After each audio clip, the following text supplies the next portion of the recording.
Ninsabu fil-qalba tal-Biblioteka ta' Malta, propju fejn insibu qatt ta' dokumenti u manuskritti rari, dokumenti li jiswew daqs id-deheb.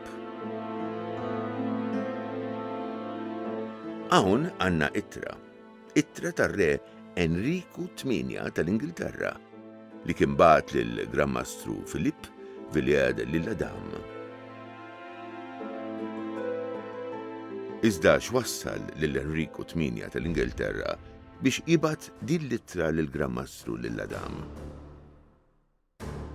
Kienet ittra stramba għax preċeduta minn ġrajiet li xejn ma kienu sbieħ. Ir-re Enriku VIII li hu magħruf għax kellu 6 nisa daħħal id-divorzju fl-Ingilterra u ġielet mal-Knisja Kattolika Rumana u għamel lilu nnifsu kap tal-Knisja tal-Ingilterra. Wieħed jistaqsi, x'kienet ir-rabta tiegħu mal-Isle-Adam u mal-Gżira ċkejkna ta' Malta? Rridu morru lura fi żmien.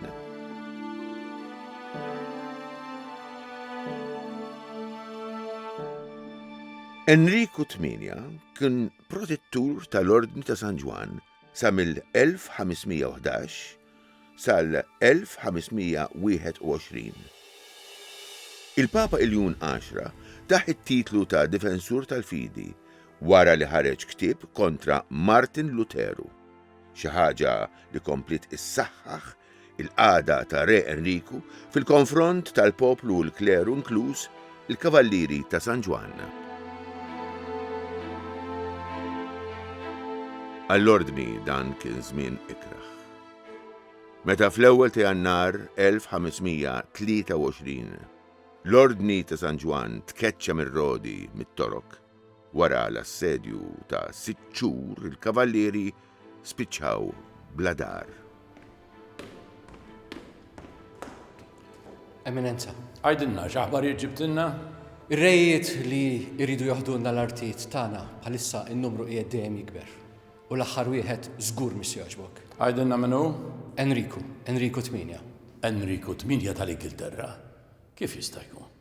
Dan għadu kif għamel ix-xhur jipprova jgħinna biex niksbu l-arċipelago tal-Gżejjer ta' Malta. Iva, Eminenza, imma dawn huma l-aħbarijiet li qegħdin jiġru hemm barra.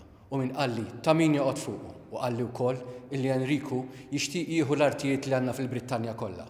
L-Isle-Adam kien fi Franza meta wasallu t-tarif li Enriku VIII kien ser jieħu għalih l-artijiet tal-ordni fir-renju tiegħu u għalhekk qataħħa li jmur huwa personalment għand Enriku f'Londra. Ħalli mmorru nagħmlu vista Londra lill-Enriku VIII. Għamel da minnu fih. Minkejja li kien frar u l-età li kellu Grammastru 60 sena, telaq lejn il-qorti rjali akkumpanjat mill-Gran Kroċi, mandanti u l-Kavallieri tal-Ingilterra u tal-Iskozja. Nistenna li r-reazzjoni min-naħa tal-Ordni ta' San Ġwan mhux se tkun waħda tajba. Biss aħna rridu niddefendu Calais. U ninsabu ċerti li l-aħjar soluzzjoni għalina l-koll illi dan nagħmluh billi l-Kavallieri Ingliżi, membri tal-Ordni Ospidalieri ta' San Ġwan, jinbidlu f'korp indipendenti li servi lill-Kuruna. Nifhem il-punt tiegħek, Majesta, u naqbel miegħek. Biss jiena ċert li di se tqanqal problemi diplomatiċi. Il-Grammastru l'Isle-Adam wasal l-Ingilterra l-bieraħ u qiegħed fi triqtu biex jiġi jkellem lilek personali. Tibżax naf x'in nagħmel. Jien se nilqgħu ta' prinċep li hu. Il-qbija mbagħad narawh wara. Sa dan it-tant inkunu kordjali miegħu għalissa importanti li r-relazzjonijiet tagħna jibqgħu tajbin. Jista' jkun li għadu mhux il-waqt li nkompli bil-pjan tiegħi għalissa.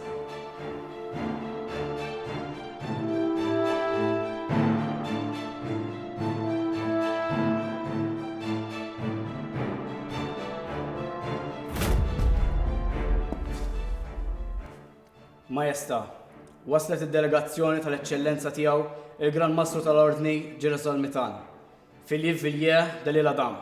Għajdilhom li jistgħu jgħaddu u qis li jiġu trattati bl-aħjar mod.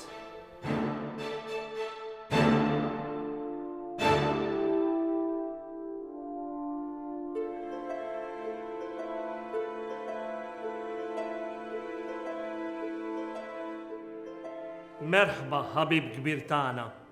Huwa pjaċir kbir għalina li nilqgħu fostna Prinċep Valorus, illi ħadem bla qiegħda biex jiddefendi l-Kristjaneżmu kemm fl-Ewropa kif ukoll fl-Asja. Nirringrazzjaw il-Majesta tiegħek għal merħba sabiħa li qiegħed tagħmlilna. Din żjara għand Enriku kellha l-effett mixtieq. Għax ir-re offra 20,000 crown għal konkwista ta' Rodi. Dan ir-rigal kien jikkonsisti 19 il-kanun tal-brons flimkien mal-munizzjon għalihom. Enriku ta' ukoll l-Adam tazza tad-deb mill-isbaħ li sfortunatament il-Gran Mastru Verdal ta' l-Amiral Andrea Doria fl-1584. Fil-21 ta' Novembru tal-1530, mill-Palazz Reali ta' Hampton, Enriku kiteb lill-Adam u littra isseħħlu bħala ħabib għażiż tagħna u sejjaħ lilu nnifsu bħala qarib tajjeb tiegħu. Iżda minkejja dan il-kliem sabiħ kien hemm fin-nofs l-interessi personali ta' Enriku li rrid li jkollu eredi maskili għat-tron mill-mara tiegħu Katarina ta' Aragona.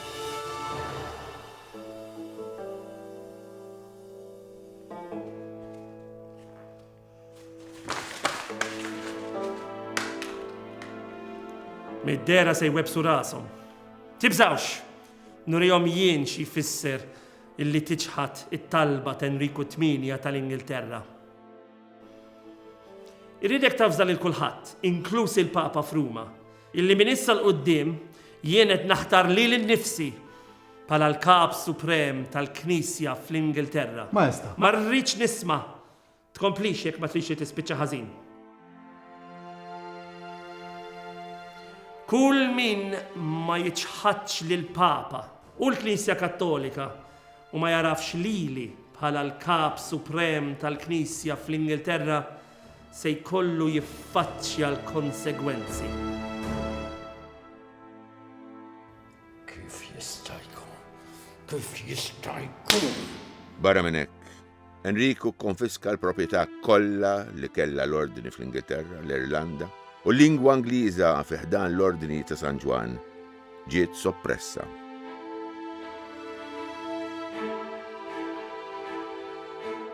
Hawn l-aħbarijiet koroħ affettwaw ħażin lill-Adam u flimkien ma' żmien li kellu u dan kollu li kien għadda minnu beda jagħmel ħażin tiegħu fuq. Ħassu marid u ma jflaħx. Urtira fil-kunvent tal-Patrijiet Franġiskani ta' Ġiesu r-Rabat li tagħhom kien benefattur u fejn kellu żewġ tikmamar għalih. Fejn nhar il-ġimgħa 21 ta' Wissu 1543 lill-Adam miet fl-età ta' 75 sena wara li mexxa l-ordni għal 13 sena u 7 xhur.